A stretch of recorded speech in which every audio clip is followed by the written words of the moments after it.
What does it take to achieve strategic pricing success inside of an organization?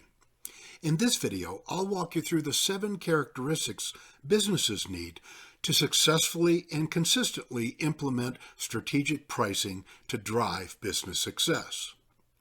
If you find this content of value, please like, comment, and subscribe. For a complimentary PDF on the Pricing Strategy Starship, please click on the link in the description below. Like everyone else in my generation, I wanted to grow up to be an astronaut. You may get a hint from what's behind me. In school, our classes would stop for hours so we could watch the latest rocket blast off for orbit or to the moon. And Star Trek became as much of a religious experience as going to church on Sunday. When I wrote my book, Profitable Technology Services Pricing, I needed a framework for conceptualizing the entire pricing system. Honestly, I struggled, and after several failed attempts, the Pricing Strategy Starship concept was born. Now, nose deep in developing online courses and working on my second book, I find the framework applies more powerfully than ever. Strategic pricing is not a one and done. Strategic pricing is a systematic, business-wide effort over time that results in superior value delivery for customers and superior price capture for the firm.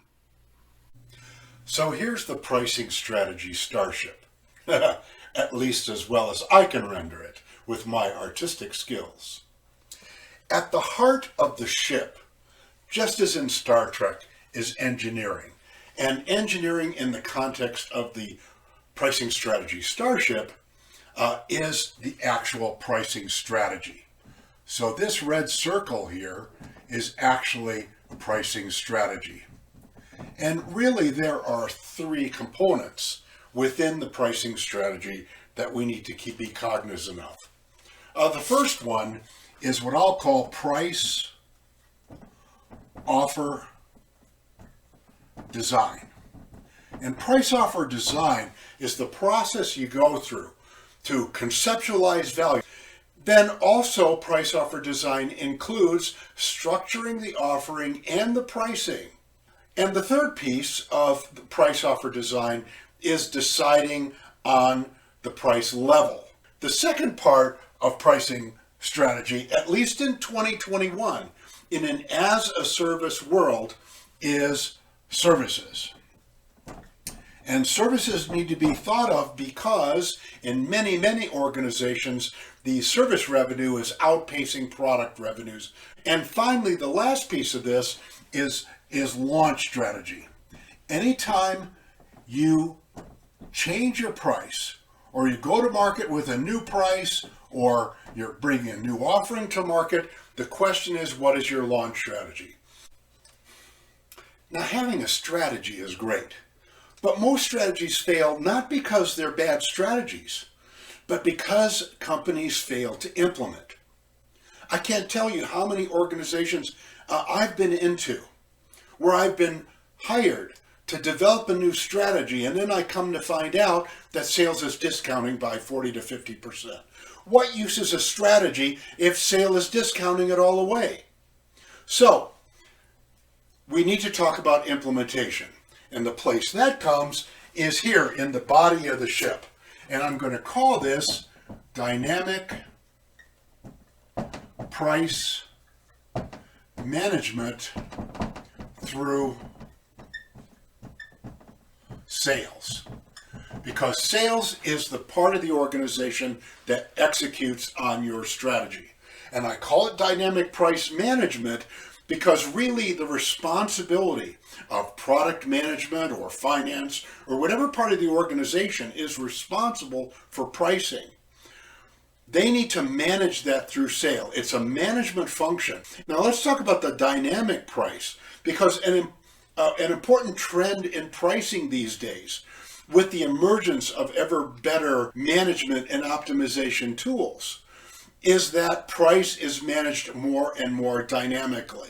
So, do you have the systems in place to support your strategic pricing efforts? Every organization is different, but here are some of the things that come to mind when I think about systems to support pricing. So I'm going to put systems down here as a support that really connects to every part of the organization. And the systems that come in mind are price performance management, for one. If you want to do one thing to improve your price performance, begin managing it, begin tracking it, and measuring price performance better than you do today. Number two, value and competitive intelligence. It's not like you can value something and take it to market and then forget about it. And then finally, sales support, last but not least, as we talked about in the last section. If you find this content of value, please like, comment, and subscribe. And for a complimentary PDF of the Pricing Strategy Starship, please click on the link in the description below. Now we need to make a transition to a new pen color. Now we need to make a transition. Just the other day, I was having a conversation with a pricing leader in an organization. And when we were talking about this, he said, look, I get all this. I understand what needs to be done. But it's the soft skills that I need. Because inside of organization, if you're not effective at the soft skills, then your entire pricing strategy effort is in danger of being dead on arrival. So what do I mean? Let's begin by talking about pricing objectives.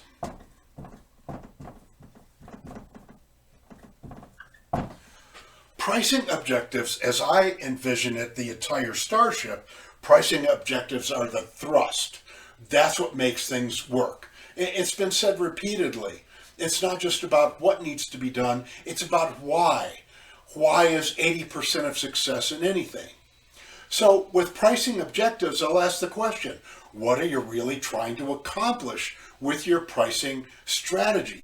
For example, what gets the attention of executives that will prioritize your pricing initiative compared to the thousands of others priorities that they might have? Or what will recruit sales to be proactive supporters of your pricing initiative rather than hurdles to be overcome or obstacles to the pricing process? Those are the kinds of questions to ask up front.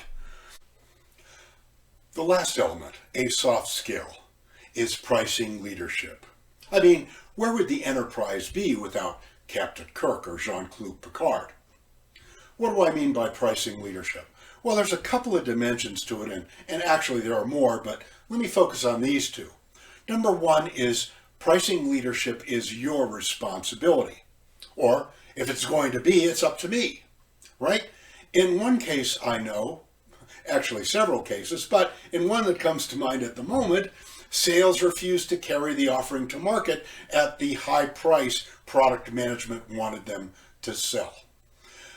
Instead, so what did the product manager had to do? The product manager actually had to go out and close a couple of deals before sales was embarrassed to the point where they said, okay, I guess that price is okay and we can sell at that price. Number two is you need support from executives. And for example, specifically in the area of establishing pricing controls. For example, when I told a senior sales manager that I was going to put controls on his behavior, I thought he was going to get up from across the desk and slap me.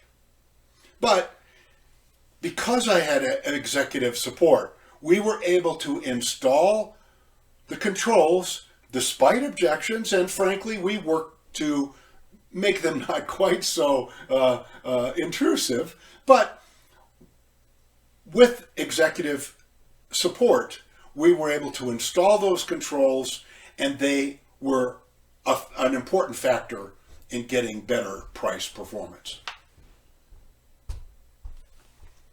The Pricing Strategy Starship. To learn more about pricing and the 4 types of cultures that I've seen operate inside of organizations, I recommend this video. Or if your brain is full and you need to take a break, click here for 5 minutes of pure fun. And thank you for joining me once again on Value and Pricing Secrets.